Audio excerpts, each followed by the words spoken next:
read books and where to find them.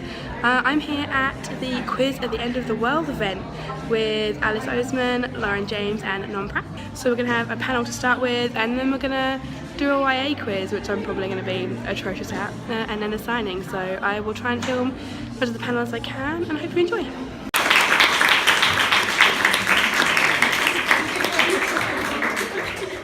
My latest book is out on Thursday, so World Book Day.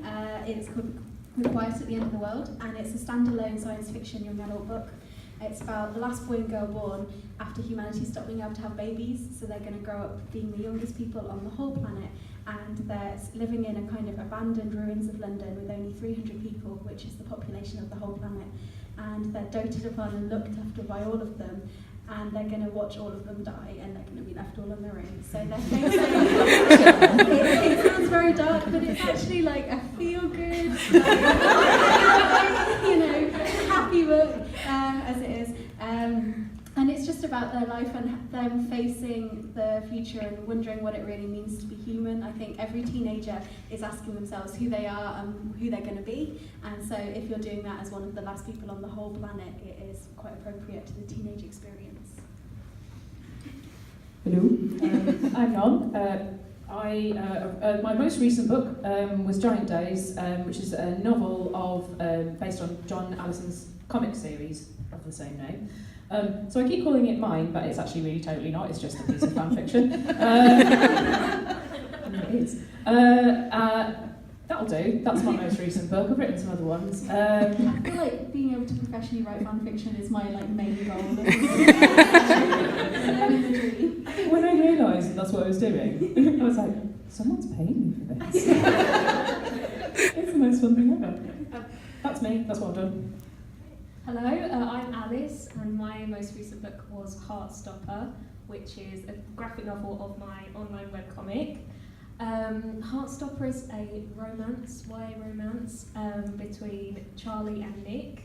Charlie is an openly gay kid in year 10 at an all-boys school, and he meets Nick, who is a rugby player in year 11, and they quickly become friends, and Charlie falls for Nick, but he doesn't think Nick will ever like him back, but he does. It's just had a really crazy publication journey. I self-published it last year through a Kickstarter, and then it got picked up by a publisher, and it came out this year in February, which is so weird and crazy. But as you write more and more books, you can't do that because then they all feel like the same book. So you kind of are forced to be more original and start thinking about creating characters from scratch. And for me, I always think about how two people, what they provide for each other, so what their weaknesses are as people and how they can support each other and make a better team together than apart. I know that sounds quite cheesy. That's really nice. Whether they're just friends or a couple or whatever. That always is a great place to start from in terms of how their conversations are going to go, and imagining that if nothing is happening action-wise, what are they going to talk about, so they've got common interests. That's a good place to start. But it's definitely the hardest part of writing for me is the characters, and it takes me the longest time to come up with who the characters are and what they're like. The plot and all of the action is super easy in comparison. Can I have some of your plot, please? So much, Mum. I have so many characters, we could definitely try. Okay. So we're talking about friendships and whether or not it's kind of necessarily based on your life. Basically, I am very emotionally scarred when it comes to friendships. It's something that I was telling some people earlier on today, and they were just some teenagers at school, and they were just like, oh God, they look really sad for me. But it's okay because I'm old now and I'm happy. Friendship is a common thing through literally everything that I write. So even if I think I'm writing a dramatic book about teenage pregnancy, it's actually about friendship. I do take quite a lot of inspiration from my own experience of friendship, and it's not always positive. But that's okay because that's how relationships are. They shouldn't all just be relentlessly positive. And there's nothing wrong with having something that's more nuanced and more complex. And that's kind of why I feature sort of more nuanced, complex friendships in pretty much every one of my books. It seems to be that I haven't got bored of it yet. So anytime anybody wants me to try and write something different, it will just automatically end up being a friendship novel. Someone will commission me to write sci-fi and be like, so it's about these guys and their friends. So I do borrow from my own life, and I am running out of stuff to say about my own life, so now I'm looking around for ideas. I'll steal your lives. Do you ever get people sort of recognizing certain anecdotes or certain relationships between people? If you know me really well, yes. I feel like this is where the internet is really useful as well, because you can just go and watch like a YouTuber's daily vlogs for 2 years and then just turn them into a character and they'll never know. You're one of my characters. Alice, how about you? Well, I was just thinking about the friendships in my books, and particularly in my YA novels, friendship is always at the focus. And I think that's because I personally have always struggled to make friends, just because I'm quite introverted, I'm quite shy. It's just I'm just bad at it.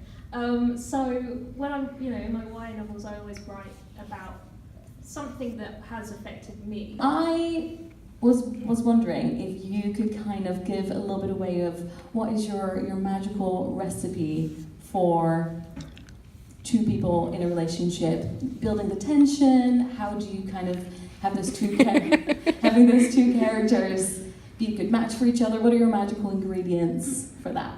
This is going to be a really boring answer, but it's the same as for friendship, because like they're not going to be in love if they can't be friends first. So once you've made them friends, you've done all the hard work, and once you can show that they can hang out and then get on, then making them fall in love is the easy bit. So, yeah, I don't know if you've got a better answer to that. No, I agree. Like people, when they read Heartstopper, I've seen people say like the reason that people love Nick and Charlie together so much is because so much of the book focuses on them actually becoming friends and like enjoying hanging out with each other. It's not just like romance the whole way through, and that should be the foundation of every good relationship. Especially because there's so many rom-coms where the characters like hate each other until the last 10 minutes, and you're like, why are you fighting for this to work? You can't actually talk to each other. So yeah, getting someone who actually likes another character is very refreshing. Although I do quite like reading love-hate relationships. I find them quite exciting because I agree with both of you. Like I think that's completely ridiculous that that's how real relationships you should be friends with people. And if you end up like living with somebody for the rest of your life, surely it should be your best friend. Like I don't think that it should be anybody else if that's how you're going to pair up.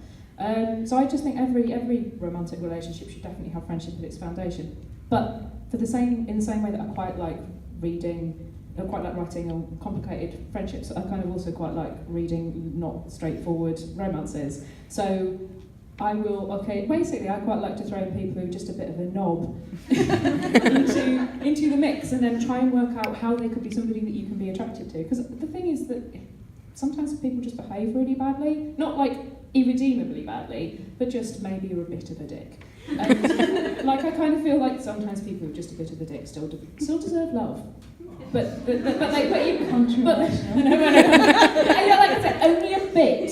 Like I am a Gryffindor. All Gryffindors are a bit of a dick. That is important house quality. So I go back a little bit of nobbishness. About 5 different questions within this topic, so I'm just going to throw the topic out there and let you chat about it. And it's fan fiction. Fan fiction that people have written about your books, your own fan fiction, or whenever you write spin-offs of your own book, or when you mention certain made-up TV shows in a book, etc. Go wild. There is a fan fiction for The Loneliest Girl in the Universe on Archive of Our Own, and I'm not allowed to read it, and I'm desperate to see what they wrote about. But yeah, it's really cool that people are like already exploring my writing, and yeah, I know there's a lot for yours as well. There's quite a lot of fan fiction for my books, particularly I Was Born for This. And I think the reason is because there is a sort of hinted at relationship in I Was Born for This, but I didn't resolve it. So now there's people coming to write fan fiction because I, an idiot, didn't resolve this relationship. So yeah, that's cool. That's really cool. It's almost like you fan fiction baited people. I did. I really did. I wouldn't surprise me if TV shows like do that. They like, how can we make it a fandom go off and write fic about this? Let's create characters that will do that. That's true. So have you two ever written fan fiction? I wrote Giant Days. And to be fair, that's the first time I've actually got to write fan fiction, because whenever I try to sit down and write it, I'm just like, this feels a bit wrong. Like, but that's because I think I came to it too late. Like, so, just keep carrying on talking about how old I am. So I'm 38. And so the internet just didn't really exist quite the same way that it does now for me. And so I don't think it really occurred to me that fanfiction was a thing that I could do. I mean, the fact that no one was even recommending me Judy Blume tells you about how many people were talking to me about books. So I have never done it before. But now, I'm like an avid fan, like I read it a lot now. And I'm always going into schools and I'm always like trying to reaffirm to teenagers, like, I'm just like, it counts as reading, it counts as writing, like, dear God, just do it. Like, and feel validated, like, because I feel like there's a bit of a stigma attached to it, and there shouldn't be. In fact, there's somebody in the audience, Lucy, I always talk about, sorry, no, literally, I put your book up and say, she got published really young, she said she writes fan fiction as well, it's amazing. Like, I just think it's really inspiring and really awesome, and I think more people should do it. that's my something, not of my books, but something else. Like, I think genre lends itself a little bit better to fan fiction, I think. But although there's other yeah, that's true. I think there's more fan fiction for things that are like in fantasy worlds and sci-fi and stuff like that. But there is quite a lot of fan fiction of my books, and yeah, that's really cool. But I've never written fan fiction. I've just never, like, I only got into actually reading it like last year when you kept sending me stuff. I think she said that, like, when I was talking about my first foray into fashion, he was like, here, have you read this? Was that any Harry Potter stuff? Yeah. My fan fiction journey started with Harry Potter and it continues to be Harry Potter. I think because I grew up like at the same age as him, so by the time like book 5 came out and there's a long wait, like you had to go into the world of the internet, which I did grow up with. And yeah, I stumbled across like Harry Ginny fan fiction. I remember recently going back and trying to track down the author, and like the first fic I read ever was like pretty good. Like they use condoms, so like, already like okay, whatever. And I think like Ginny, when you had a chat with Molly about this, like, it was a pretty good first fic. Like it's so wholesome. Responsible fan fiction. So when I wrote The Loneliest Girl in the Universe, it was a really big thing for me that this girl, like alone on a spaceship, would probably end up writing fan fiction about all the TV shows on this hard drive, because what else is she going to do? And it's a really like safe way for her to explore her feelings, especially because I think that a lot of my readers want to be writers, and most writers start by writing fic because it's so hard to write, and if you don't have to come up with characters in a world, like all the hard work is done for you, it makes it way easier. So I think I wanted to represent that for them. I've got 2 last questions before we head on to the quiz section. And one of them came to me when I was reading your book, and I was wondering what item or like group of things would you keep safe or collect to give to the next generation, or just to keep safe if it was kind of coming to the end of the world, and also when you kind of have access to everything because the world's kind of abandoned. I thought a lot about this when I was writing the book, because Larry and Shen in the book are thinking about this a lot, and the answer that they came up with is that you would have to send a satellite up, and on the satellite there would be a hard drive, and it would be designed so that it orbited for 10,000 years or 100,000 years and then crash landed on Earth, so that it would then be found in the future and that you could like still access it. And it wouldn't be like a hard drive like we think of them, it would be a silicon wafer, and then you'd like carve things into it at like tiny nanoscale, like proper handwriting rather than like programming code. So you could like look at it with a microscope and see images and stuff. So that is not my answer, that's Larry and Shen's answer, but I'm going to steal it anyway because I wrote it and I can do that. That's so hard. Of everything, what specific thing would you keep? What would you want to pass on? What do you think is like something you just like a lot, or that you think future people would need? God, it's got to be something like music. Just, I mean, I don't know how you would preserve that, whether that's like digitally or... You can steal my answer. Yeah. What should I put on the wafer? You'd have to like put like a selection of music from every major period of music onto your little whatever it is. I don't know. It's like, no, that's what I call music.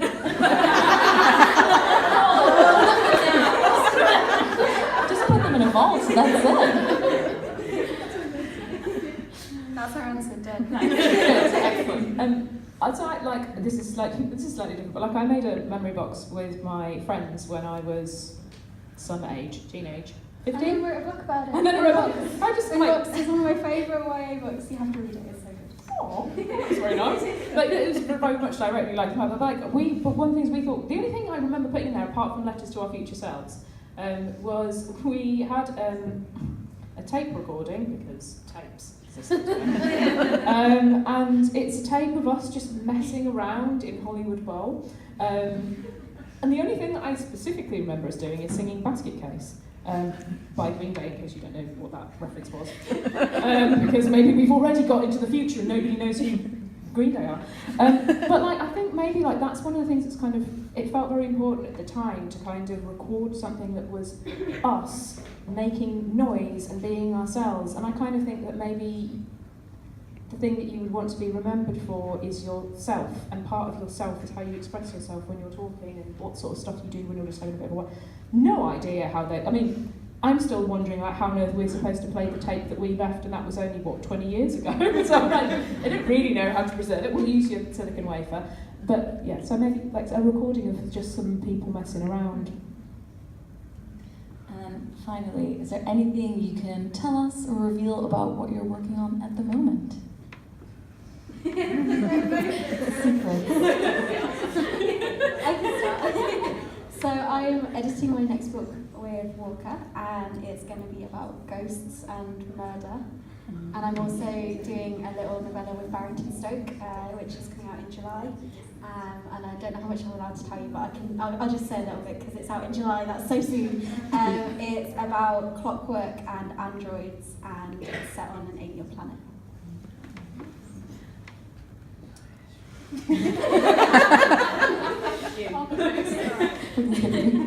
So I'm working on my next YA novel. It's still YA contemporary, set at university, and it's all about exploring how teenagers feel pressured to get into relationships and find like their dream romance really young, even though that's super unrealistic. And I'm trying. It's a mess, but I'll get there. You will get there. Yeah. I had an overproductive 2017. So in 2018, 3 different books came out with my name on. And it turned out that what that meant was after 2017, I'd worked too hard, and then I needed a bit of a sort of like, I just couldn't write anything good afterwards, although maybe it was good, I don't know, couldn't judge. So I wrote something that I then ditched really far way through, and now I'm working on something new that is, I've completed the first draft, I've given it into Walker, they haven't hated it, but they would probably prefer it to be a bit better. So I'm in the process of making it. They haven't really given me much direction. I definitely think this draft is definitely my job. So I just am in the process of making the thing that Walker might publish next better, but that's super vague. It's got some friends in it. Any dramatic haircuts? I will almost certainly be a haircut. I picked the loneliest girl in the universe. Cheating. And yours. I don't care about my books. You answer it. I think the answer's always the one I haven't written yet, because that's the one I like the most because it only exists in my head. I think once they're published, I've like gone over them so much that I don't want them to get famous. I don't want to have to talk about them for the rest of my life. I want them to talk about the one that I'm still excited about. So yeah, it's always going to change the answer for that. But yeah, Loneliest Girl, I think I really want to see like the creepy horror film, like low budget, cheap one-set horror film that they make out of that. That would be so good. So yeah, that one, just for that. God, I think I've got to say Heartstopper, just because it would it would just make such a good series, particularly the first volume. That's just like every author's dream. See their thing on a screen. That'd be good. And my answer for none is Unboxed. As I said, I love that book. That's my favourite of yours. Unboxed. It's got everything. It's the perfect book, and you can read it in one sitting. It's like, I mean, it's my favourite of my books. So, I feel like it came out right. So that's just it, the book that came out right. So if it was The Loneliest Girl, I would want Chris Pine to play Jay. I think he could do a really good job of Jay. But apart from that, I think you obviously need to cast them as teenagers, and I'm really against casting teenagers as like actors in their 20s. I think you need to have like the authentic acne, greasy hair experience, because I like people in their 20s don't look like anyone who's actually a teenager. So yeah, I wouldn't like withhold from actually casting them. I'm the same. Like I can't really dream cast any of my books or Heartstopper because I just want them all to be new actors. So Yeah, they should, like, teenagers should be played by as close to teenage as possible, preferably actual teenagers. I'm obsessed, well not obsessed, but there's an actor that I really like. The actor Bex, can't remember her second name, which is really unhelpful, who is in Dublin. Yes! Yes. Who plays Audrey in Script. Like, she's amazing, I love her. She could play Alex in Unboxed, although she's technically way too old. But if she could just preserve looking incredibly young, she could play Alex in Unboxed. She'd have to be English as well, so I'm not quite sure she's going to pull that off. But she'll do.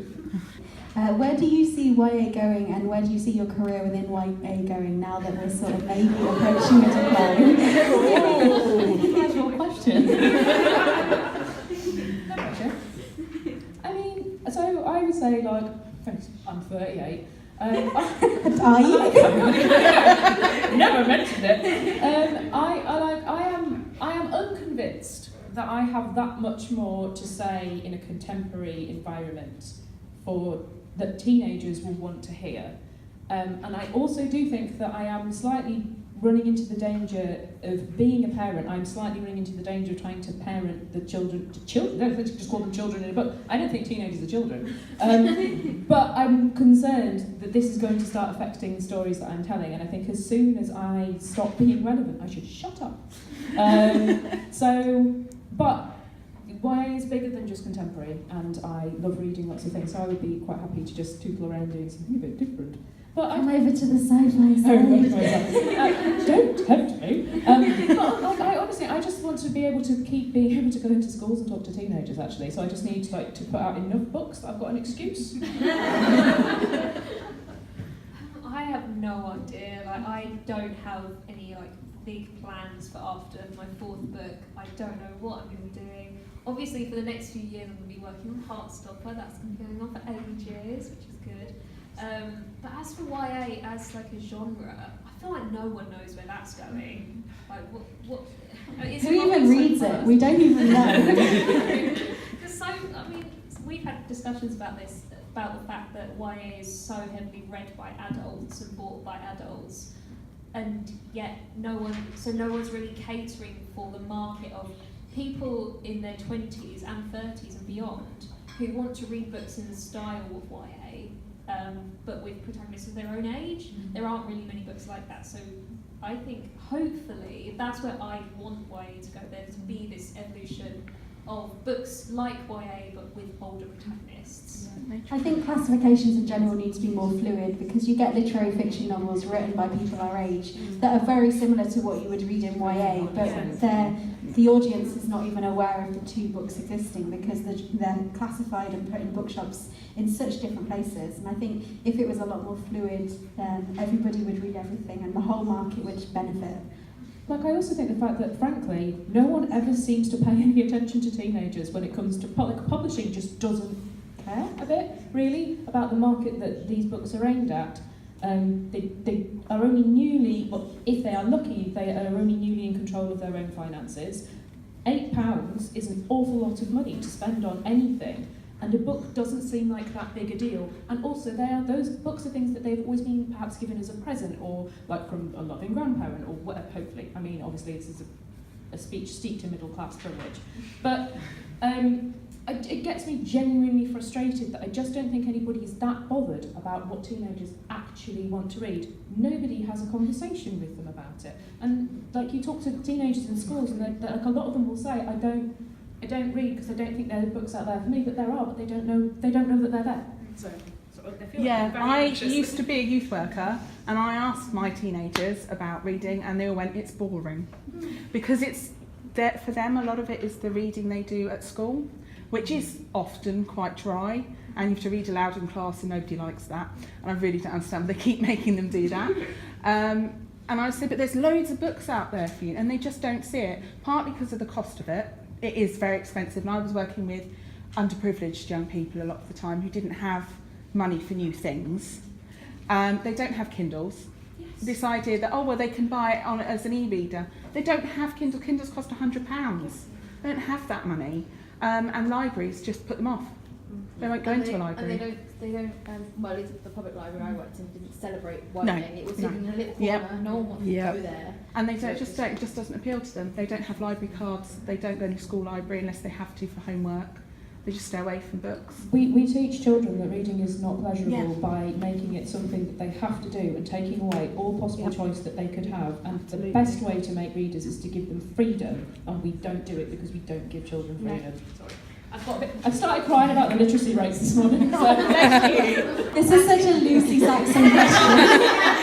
I'm going to make it happen. I'm not at this year's Yelp, but next year's Yelp I'm coming for all of you. I'm going to come as Nellie Nelson. I want to come as the cover of Trouble. With the sperm. I haven't seen it, it's got a sperm on. That would be amazing.